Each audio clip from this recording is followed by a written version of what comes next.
우리 좌우에 계신 분들과 이렇게 인사하면 좋겠습니다. 용기를 내십시오. 네. 용기가 생기십니까? 아, 우리는 종종 두려움에 빠지죠. 오늘 본문의 그 상황을 보면서 사도 바울의 그 상황에 만약에 내가 있다고 한다면 나는 어떨까라는 생각을 해봤습니다. 지금 성난 군중들이 다 나를 적대하고 있어요. 지금 사람들 한복판에 내가 서 있는데 모든 사람들이 다 화가 나서 나를 적대시하고 있는 상황입니다. 그러면서 너가 우리의 질서를 교란시키는 사회 질서 교란범이야라고 막 손가락질을 하는 거죠. 또 지금 온몸은 맞은 곳이 욱신거립니다. 채찍을 맞았고 단순히 그냥 사람들이 나를 위협만 하는 것이 아니라 물리적인 가해를 통해서 지금 온몸 맞은 곳이 지금 아픈 상태입니다. 이게 꿈이 아니라 현실 속에서 지금 모든 사람들이 나를 둘러싸서 적대시하고 또 그들의 물리적인 위협을 강해서 온몸이 아픈 그런 상황들. 그리고 지금 어디 서 있냐면 적대적인 공회 앞에서 지금 재판을 당하고 있는 상황입니다. 여러분 이런 상황에 우리가 빠진다면 처한다면 어떨까요? 여러분들은 최근에 두려움에 빠져본 적이 있으십니까? 아, 뭐 이번 명절 때 어떠셨어요? 두려운 상황이 있으셨습니까? 저도 이제 이번에 이렇게 쭉 보면서 제가 좋아하는 분이 있어요. 근데 그분이 쓰는 페이스북에다 글 올리는 거를 맨날 이제 읽고 스크랩도 하고 하는데 이분이 얼마 전에 글을 올렸는데 어떤 내용이냐면 만인구원설의 입장이다라는 것을 얘기하는 거. 만인구원설이 뭐냐면 지옥은 없고 하나님은 사랑이시니까 모든 사람들은 다 구원받는다는 거예요. 그래서 제가 신뢰하고 존경하는 분이 지금 그런 우리와 신학적인 입장이 다른 입장에서의 글을 쓰는 거 보고 제가 충격을 받았고 그리고 디즈니랜드에 가서 이제 그 수많은 인파들 사람들 근데 보기에는 얼마나 선해 보이고 또 착해 보입니까? 이 수많은 사람들이 다 지옥에 가는 것이 과연 가한가 합당한가 뭐 이런 생각에 제가 빠졌어요. 그러니까 디즈니랜드 갔다 와 뒤질 뻔했어요. 막 생각이 막 그런 생각들이 들면서 와, 제 마음속에 갑자기 내가 우리 신학이 혹시 잘못될 수도 있지 않습니까? 내 신학이 잘못돼서 내가 고집을 피우고 있는 것이 아닌가? 갑자기 두려움이 엄습하면서 그런 두려움이죠. 내가 혹시라도 틀린 게 아닐까? 그러면서 그때 들었던 생각 이런 고상한 말이야. 내가 헛짓거리하고 있는 게 아닌가? 이런 생각이 들었어요. 이럴 때가 우리 가운데 있다는 거죠. 그래서 뭐 그것에 대한 결론을 이번 주 수요 예배 이제 오시면 확신 시리즈가 그래서 탄생을 했습니다. 우리 안에 계속 우리의 믿음의 뿌리를 흔드는 그런 생각들이 오게 되어지는 거죠. 그것이 우리로 하여금 두렵게 만들고 내가 가고 있는 길이 맞는지 나의 선택이 틀리지 않은 것인지 이런 것들을 우리는 계속 점검하면서 확신 가운데 거하다가도 또 두려움에 종종 빠질 때가 있다라고 하는 것입니다. 이 현대인들이 직면하는 세 가지 근본적인 두려움이 있는데 첫 번째 뭐냐면 생존의 두려움이라고 얘기해요. 지금 경제적인 불안과 기술 변화들이 엄청나게 빠르게 일어나고 있죠. 지금 트럼프 대통령이 취임사에서 거의 절반 이상을 중국에 관련된 이야기를 합니다. 그 말은 뭐냐면 지금 미국과 중국의 어떤 기술력의 차이가 그렇게 크지 않고 엄청난 위협으로 왔다고 하는 거죠. 그러면서 지금 세국 정책을 펼치면서 여러 가지 대안들을 하는데 우리나라는 어떻습니까? 지금 정치적인 이슈 때문에 그런 어떤 세계의 변화의 흐름에 대응하지도 못하고 지금 구멍처럼 지금 있는 그런 상황들. 그리고 그런 미래의 어떤 우리나라는 수출로 먹고 사는 나라인데 그 미래의 먹거리들에서 삼성도 지금 주가가 곤두박질치고 지금 기술들 우리를 먹여 살렸던 모든 부분에서 점점 소망이 없어지는 거 아닌가라는 두려움들이 엄습하는 거죠. 테슬라에서 무인 택시를 시판한다는 그런 얘기를 통해서 우리가 그러면 우리 다음 세대, 우리 아이들이 살아가는 시대. 지금 10년 전에 스마트폰 나오고 완전히 세상이 바뀌었는데 지금 이제 로봇이 나오고 10년 후에는 완전히 다른 세상이 다가오게 될 텐데 우리 아이들에게 어떤 것을 가르쳐야 되는가 지금 머리가 복잡해지는 것이죠. 이것은 무엇입니까? 생존에 대한 두려움이 우리 가운데 엄습할 수 있다는 거죠. 또 성과 중심 사회이기 때문에 실패에 대한 두려움들이 있습니다. 단순히 실수가 성과 중심 사회에서 실패는 단순히 실수가 아닌 개인의 가치를 평가하는 잣대가 되어지는 것이죠. 그래서 명절 때도 갈 때마다 뭐 이런 거 물어보지 못하게 하죠. 결혼을 했냐, 취업은 했냐, 지금 뭐 어떤 삶을 살아가고 있느냐, 그런 어떤 것들에 대해서 사람들은 점점 사람들을 마주하고 지금 자신의 실수나 실패에 대해서 자신의 상황을 밝히는 것을 거부하면서 점점 어떻게 됩니까? 점점 사람들과의 교제가 없어지고 지금 자신의 혼자만이 이제는요 여행도요 먹는 것도요 친구들하고 같이 노는 것도 다 뭘로 합니까? 유튜브로 해요. 내가 직접 하는 게 아니라 지금 청년들 모이고 우리 청소년들 모여서 같이 얘기하는데 10명이 모이면요 의견이 10개예요. 생각이 10개예요. 하는 행동이 10개예요. 같이 10명이 같이 놀아도요. 10명이 다 다른 거 하면서 놉니다. 다 거기서 핸드폰 보고 우리 가족 여러분들 가족들은 어떻습니까? 가족들이 다 집에 같이 있지만 이제 TV는 어떻게 봐요? 스마트폰으로 유튜브 다 각자 자기가 원하는 그 알고리즘에 의해서 그런 것들을 보고 있는 것이죠. 그러면서 어떻게 됩니까? 모든 것이 다 디지털화되면서 우리는 고립되어지고 디지털 시대의 이 관계 단절을 경험하면서 외로움의 그런 두려움에 빠지게 되어지는 거죠. 이런 다양한 이 두려움, 생존의 두려움, 실패의 두려움, 외로움의 두려움들이 종종 우리를 찾아오고 엄습할 때가 있다라고 하는 거죠. 지금 이 말씀 속에 있는 사도 바울도 자신을 삼키려고 하는 그 두려움 앞에 지금 서 있어요.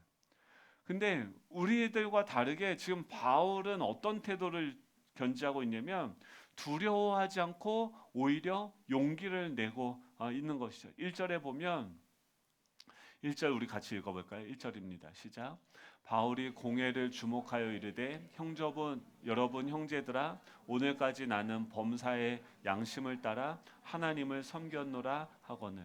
지금 바울이 어느 상황에 있습니까? 공회에 있어요. 그러니까 전에 지금 어떤 걸로 고소를 당했습니까?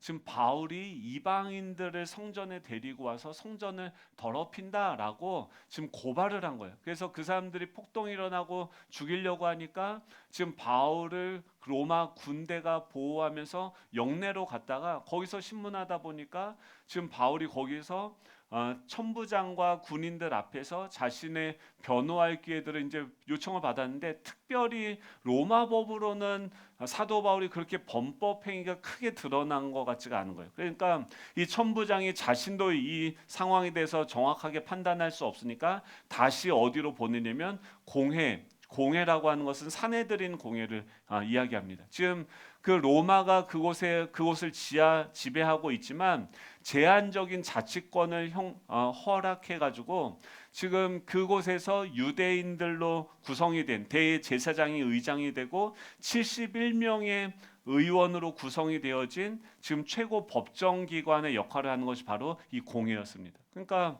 지금 바울이 로마 군대로 갔다가 천부장이 지금 이 바울이 일으킨 그 소요가 도대체 어떤 성격이냐라는 것을 물어보기 위해서 지금 사내들인 공회로 간 거죠. 근데 이 사내들인 공회가 어떤 곳입니까? 쟁쟁한 사람들, 그 로마의 모든 법과 또 입법부터 사법부터 모든 것들을 관장하는 그런 쟁쟁한 곳에 지금 바울이 지금 혼자 있는 거죠.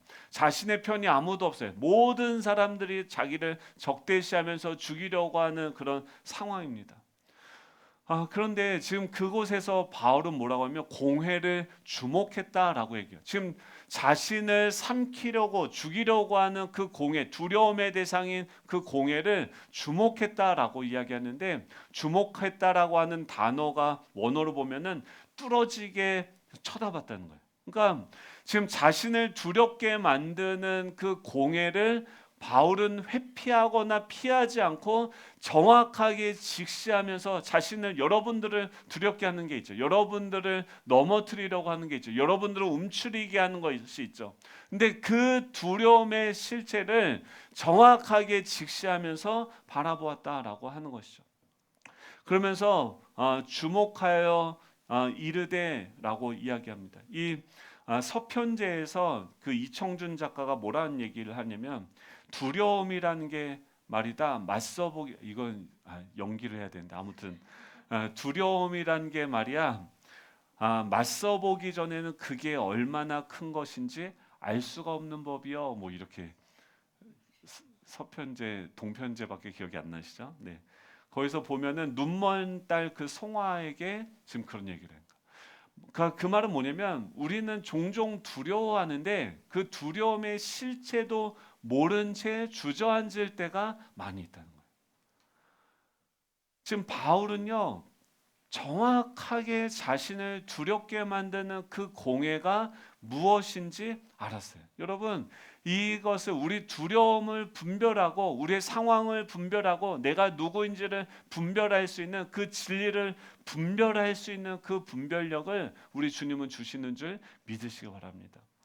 마태복음 10장 28절에 예수님께서 제자들을 파송하시면서 무슨 말씀하시냐면, 몸을 죽여도 영혼을 능히 죽이지 못하는 자들을 두려워하지 말라라고 이야기합니다. 마태복음 10장 28절이죠. 오직 몸과 영혼을 능히 지옥에 멸하게 하실 수 있는 일을 두려워하라라고 이야기합니다. 지금 사도 바울도 그렇고 예수님도 그렇고 수많은 사람들이 자기를 죽이려고 하는데, 정영돈이 그런 얘기 하더라고요. 자기가 공황장애에 빠졌는데 하하가 어느 날 이렇게 만났는데 그런 얘기를 하는 거예요. 하하 아십니까? 하하 웃으면서 얘기하더니 자기도 공황장애가 왔는데, 야 근데 그거 죽을 것 같은데 죽지 않아 그러더라고요. 근데 정영돈이 그 한마디 때문에 그 공황장애에서 빠져나올 수 있었대요. 죽을 것 같은 그 두려움이 자기를 엄습하는데 그게 자기를 죽일 수 없다는 것을 하하가 얘기했는데 그 말을 믿기 시작한 거죠. 여러분, 이 우리를 감싸고 두렵게 만드는 그 공해가 있는데, 지금 바울에게 하나님께서 지난 시간에 뭐라고 말씀하셨습니까? 너가 여기서 복음을 전하지만 로마에서도 복음을 전해야 될 것이다 라는 말은, 하나님께서 여기서 나를 멸망당하고 끝나게 하실 것이 아니구다라는 것을 명확하게 하는 거죠. 그러니까 그 하나님의 진리의 빛이 내 안에 비추고 있으니까. 여러분, 지금도 어떻습니까? 우리나라 경기가 안 좋고 뭐가 안 좋고 다 안 좋은데, 저도 내 신학이 잘못된 게 아닌가? 뭔가 그분이 저보다도 공부를 많이 한 것 같고 똑똑한 것과 같은 그분이 만인구원설을 주장하는 정도라고 한다면, 그분이 주장하는 근거가 무엇인지 막 고민을 하는데, 제가 이렇게 가다가 화장실 가면서 말씀이 떠올라요. 이게 너무나도 명확한 거죠. 출애굽기 어떻게 합니까? 그분들이 주장하는 것은 구약 시대의 이스라엘 백성들 개인의 어떤 구원의 개념들이 없었다고 하는데, 그것이 아니죠. 그들이 광야에 있을 수 있었던 이유는 무엇이냐면, 그 모세의 말을 믿고 그 문설주에다 유월절 어린 양의 피를 발랐기 때문에 그들은 구원을 얻은 것입니다. 그냥 다 구원을 한 것이 아니라 믿음으로 반응했던 그 사람들에게 구원이 임했던 것을 성경은 여기저기서 지지하고 있는 거죠. 그 말씀이 생각이 나니까 제 안에 그 두려움이 사라지고, 그치, 이 분명하게 우리에게 주어진 이 진리가 무엇인지 더 명확하게 붙들어야겠다라는 생각을 가지고 가는 거죠. 제가 장례식 가면서도 맨날 하는 얘기가 뭐냐면, 죽음이 뭐냐는 거예요. 여러분, 죽음이 무엇입니까? 우리가 죽기밖에 더합니까? 이 땅에서 안 돼봤자 죽기밖에 더합니까? 근데 여러분, 죽음을 두려워해야 됩니까? 아니죠. 지금 성경에서 진리는 무엇을 얘기하고 있습니까? 죽음은 일반적이라는 것, 보편적이라는 것, 누구도, 여기 있는 누구도, 어떤 사람도 피할 수 없고 모두가 다 맞이해야 되는 일반적인 것, 모든 사람이 다 경험하는 거예요. 그런데 그 죽음은 성경에서 뭐라고 합니까? 예수님을 믿는 우리에게는 완전한 구원이요, 완전한 치유가 죽음이고, 우리가 그렇게 사랑해서 날마다 예배하는 그 주님을 만나는 시간, 이 땅에서 땅 한 평 없는 우리가 이제 영원한 하나님의 예비하신 그 처소에 이사가는 날이 바로 죽음인 거죠. 여러분, 죽음이 우리의 소망이고 죽음 위에 있는 그 삶이 우리의 비전이 되어지는 거죠. 새 하늘과 새 땅을 우리는 꿈꾸면서 살아가는 거죠. 그것을 너무나도 명확하게 안다면, 죽음이 두렵지 않는다고 한다면 어떻습니까? 그 어떤 두려움이 온다 할지라도 진리가 무엇인지 그 두렵게 만드는 것을 우리가 똑바로 볼 수 있다라고 하는 것입니다. 바울은요, 그 진리를 분별할 수 있는 분별력을 가지고 있었기 때문에 두려움에 빠지지 않고 용기를 내어서 갈 수 있었어요. 뭐가 진짜인지를 아는 거예요. 여러분, 이 진리를 소유함으로, 진리를 분별함으로 용기를 가질 수 있는 저와 여러분 될 수 있기를 축복합니다. 지금 이 바울이요, 대단한 게 지금 그 워딩을 하는데, 여러분 형제들아, 오늘까지 나는 범사의 양심을 따라서 하나님을 섬겼노라라고 얘기해요. 근데 이게 얼마나 대단한 거냐면, 지금 범사의 양심을 따랐다, 지금 나는 모든 일에 양심을 따랐다라고 얘기하는데, 이게 그 당시 로마의 사람들이 자긍심을 갖고 있는 그 사상이 무엇이냐면은, 로마 시세로의 그 도덕 철학에서 자주 쓰던 용어가 바로 이 양심이라는 단어였어요. 그래서 이 로마 사람들은 자부심이 뭐냐면, 우리는 양심을 따라서 이 사회의 질서, 법질서, 이 모든 것들을 세워간다. 그 양심 위에 이 로마라는 제국을 세워간다. 그런데 바울이 뭐라고 얘기합니까? 바울은 지금 그 로마 사람들이 지금 따르고 있는 것이 무엇인지를 정확하게 분별하면서 그것을 워딩으로 그들의 신뢰를 얻기 위해서 사용하는 거예요. 나는 범사의 양심을 따라서 지금 왔다는 거예요. 그 말을 들을 때 천부장의 귀가 열렸을 거예요. 아, 바울이 이런 사람이구나. 그리고 그 사내들인 공에 있는 그 사람들에게 신뢰를 얻기 위해서 범사의 양심을 따라서 하나님을 섬겼노라라고 이야기하는 거죠. 여러분, 여기서 섬겼다라는 단어가요, 이 폴리티오마이라고 하는 단어인데, 이게 뭐냐면, 섬기다는 게 뭐냐면 어떤 뜻일까요? 나는 범사의 양심을 따라 하나님을 섬겼다. 원어는 뭐냐면 이 시민이 되다는 뜻이에요. 시민으로 생활하다, 시민으로 생활하거나 행동하다, 정치에 참여하다라는 뜻이 뭐냐면 하나님을 섬겼노라는 거예요. 그러니까 지금 바울은 지금까지 어떤 삶을 살아왔냐면, 양심을 따라서, 이 시세로의 도덕 철학에서 나오는 말은 뭐냐면, 우리 마음속에는 질서를 교란하는 마음이 있고 질서를 유지하고자 하는 마음이 있는데, 교란하고 싶은 그 마음을 따르지 않고 나는 양심, 질서를 유지하려고 하는 마음을 따랐고, 지금 이 하나님을 섬겼다라고 하는 것은 하나님의 정치, 하나님의 통치에 우리가 참여하는 방식으로 바울은 하나님의 질서를 따라서 지금까지 양심의 거리낌 없이 살아왔다라고 이야기하는 거죠.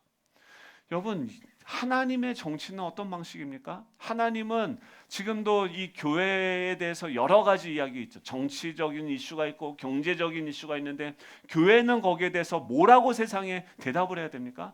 예수님은 정치가셨어요. 예수님은 어떤 왕이셨기 때문에 그분은 정치를 하실 수밖에 없는 분입니다. 어떤 방식으로 정치하셨습니까? 예수님은요, 이 세상의 지금 이 구조를 변화시키는데, 지금 세상의 정치는 뭐예요? 다 부분적인 진리를 포함하고 있어요. 보수는 지금 뭘 얘기합니까? 자유를 주장하고 기업들이 사업을 잘할 수 있는 여건들을 형성해야 된다. 이 말이 틀립니까? 맞죠? 자유가 필요하죠. 공정한 경쟁을 해서 그들이 수고하는 대로 어떤 것들을 얻고 획득할 수 있도록 우리가 정부가 지원하고 보장해 줘야죠. 맞습니다. 그리고 진보 쪽에서는 뭘 얘기합니까? 그것도 중요하지만 그들이 이 부익부 빈익빈이 되어지니까 그 소유를 물질을 잘 나눌 수 있는 나눔의 정책도 필요하다라고 이것 나눔을 강조하는 거죠. 그런데 이것이 둘 다가 중요한 것이고 둘 다가 필요한 거죠. 근데 지금 법은 어떻습니까? 실제로는 어떻습니까? 이런 법을 그래 경쟁하고 많은 것들을 얻으면은 자연스럽게 사람들 어떻게 합니까? 근데 제도를 바꾸고 법을 바꾸고 지금까지 계속 그렇게 해왔지만 문제는 뭐였습니까? 어떤 제도와 어떤 법이 있다라 하더라도 지금 사람들 나가서 정치 뭐라고 이야기하지만 그들의 삶을 보십시오. 그 법을 선용합니까? 악용합니까?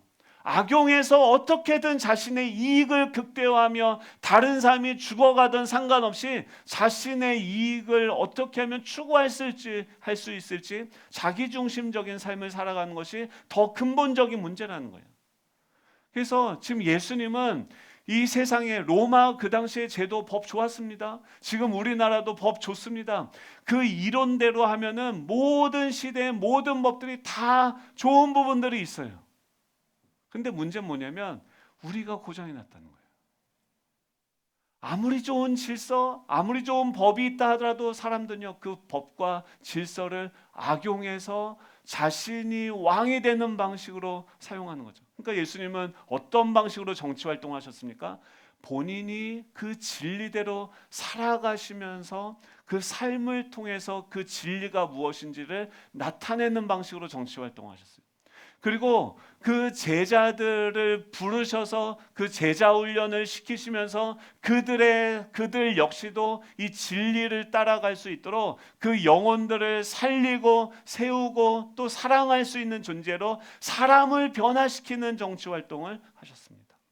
그래서 그 하나님을 왕으로 받아들이고 그 하나님의 통치, 하나님의 정치에 동의되어서 살아가는 새로운 사회. 지금 바울은 뭐냐면 나는 양심을 따라서 그 하나님의 나라의 시민으로서 그 법과 질서를 따라서 한 점 부끄럼 없이 살았다는 것을 바울은 이야기하고 있는 것이죠. 그 법은 어떻습니까? 그 정치는 어떻습니까? 사람들을 차별하지 않고 자유도 보장하면서 그 자유로 얻은 수익들을 마음껏 나누어서 자신을 위해서 선용하는 것이 아니라 모든 자신의 그 자원들을 가지고 다른 사람들을 하나님을 사랑하고 이웃을 사랑하는 방식의 정치 활동을 예수님은 하신 거죠. 여러분 우리는요 정치를 안 하는 것이 아니라 적극적으로 참여하는 것입니다. 어떻게 해요? 하나님의 그 진리를 날마다 탐구하면서 그 진리에 내가 복종하고 그 진리대로 생활하는 방식으로. 그리고 여전히 그 사망과 죄와 사단의 권세에 종노릇하고 있는 이들을 구원하여서 자유롭게 하고 또 그들에 대해서 함께 책임을 지는 방식으로서 지금 하나님의 정치에 참여하고 있는 거죠. 바울은요. 지금 그 두려움의 대상들, 그 사람들이 주장하고 추구하는 그 사상들의 장단점을 정확하게 알고 자신이 믿고 있는 이 진리의 우월성에 대한 확신을 가지고서 살아갔던 사람이 있어요. 그러니까 어떻게 해요? 자신의 생각과 행동에 자신이 있고 용기가 있는 거예요. 그들이 나를 위협한다 할지라도 날 죽인다 할지라도 나는 다시 살아날 것이다, 부활할 것이다 라는 것을 알고 있었기 때문에 용기를 가질 수 있었습니다. 두 번째 용기의 이유는 무엇이냐면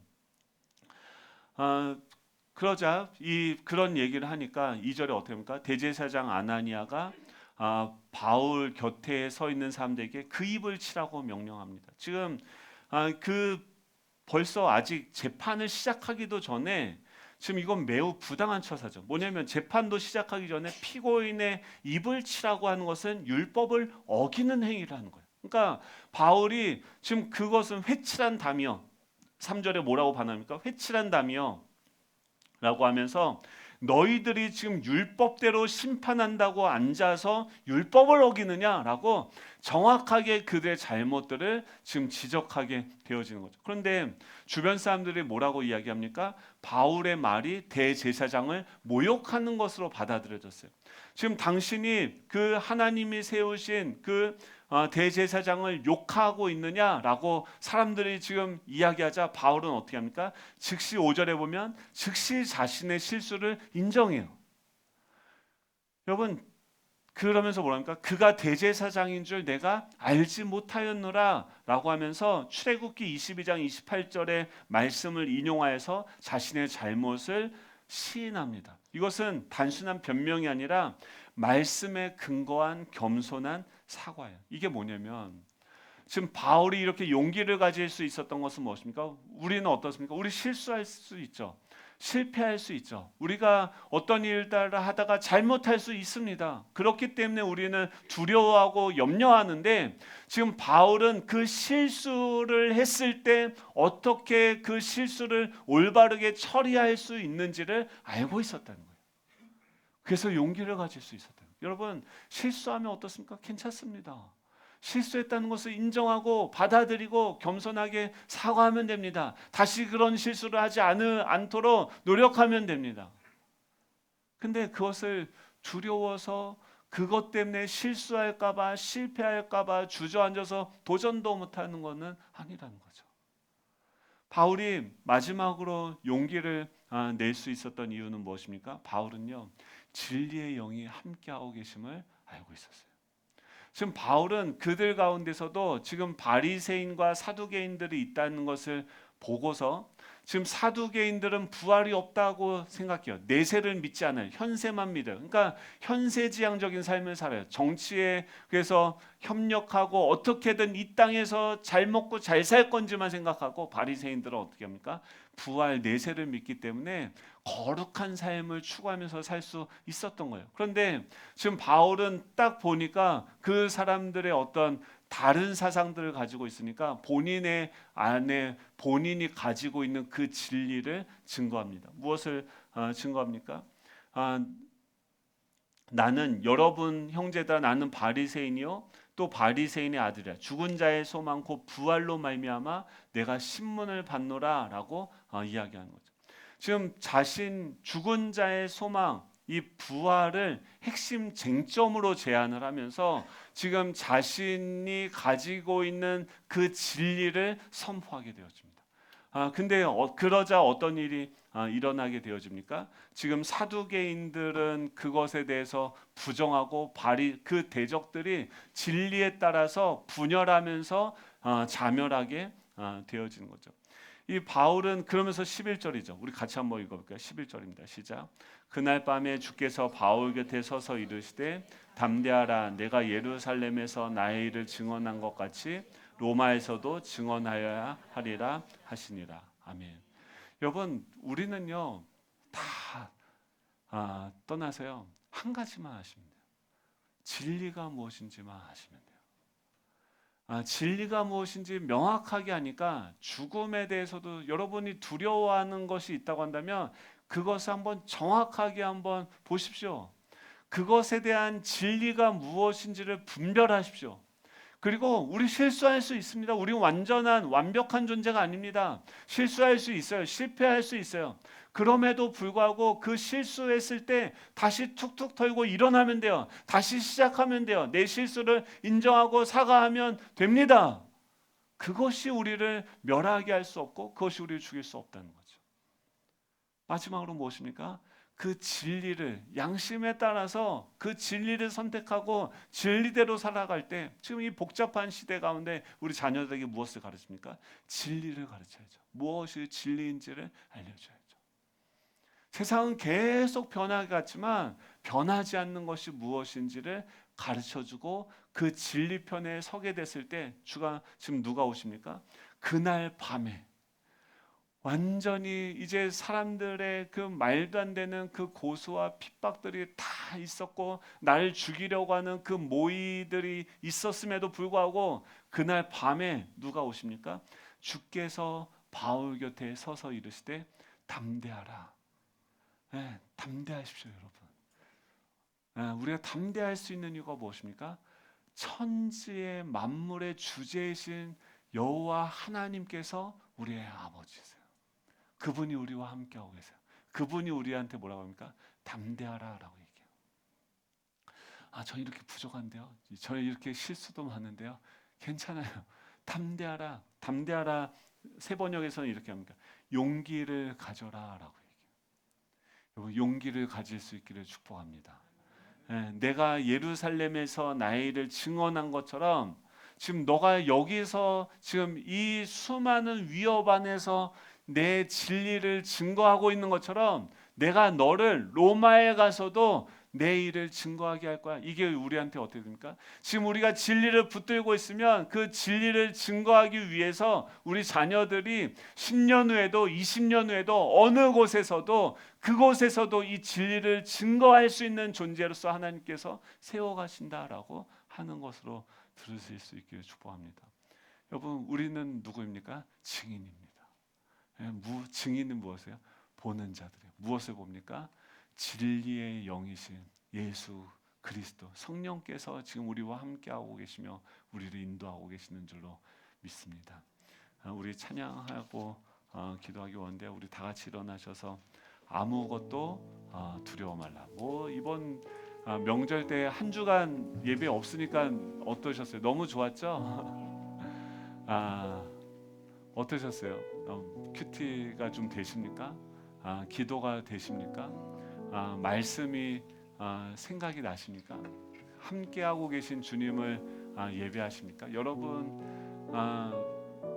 그 이번 한 주간의 나의 삶이 진짜 나의 모습이에요. 여러분, 우리 점수를 명확하게 알았으면 그곳에서 뭐 하시면 돼요? 다시 시작하면 돼요. 다시 주님을 예배하고 다시 주님을 찬양하는 거예요. 주님, 나에게 진리를 인도하여 주시고 함께하여 주시옵소서. 우리 함께 찬양하면서